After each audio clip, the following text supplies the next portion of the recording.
မေကြိုက်တဲ့ငတလောက်လေးကိုစီကြံရေကြံလည်းမဟုတ်စီပြန်လေးအပေါင်းလည်းမဟုတ်ပဲနဲ့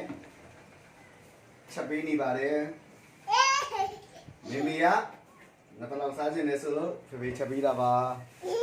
အချင်လေးကိုလည်းအရေးဒီမနစ်ဘူးဘာဖြစ်လို့လဲဆိုတော့ငတလောက်လေးကအသားအရန်နှူးညံ့တယ်သူကပေါင်းလိုက်တော့မှဒါအသားတင်းတာရိုးရိုးဒီလိုစီပြန်ချက်တာစီကြံရေကြံချက်တာဆိုလို့ရှိရင်မှုေလို့မရပါဘူးဒီလိုအိုးလှုပ်ပြီးတော့ချက်ရပါတယ်ဘာလို့လဲဆိုအိုးကတ်မှာဆိုလို့ပြီးရင်အသားတွေပြည့်မှာဆိုလို့ပါအရသာတော့ခလေးတို့ပေးနေကြည့်ပါမယ်တလေးမီးမလားမီးမယ်ဟာဘဘကြီးကမီးမယ်တလေးမီးမလားဩတလေးကတရှင်းလို့တယ်ဖေချက်ကတန်ရှင်းလို့လေစီဖိတ်ဝါနဲ့မဖိတ်ပါဘူးတဲ့တော်လိုက်တာဖိတ်လိုက်က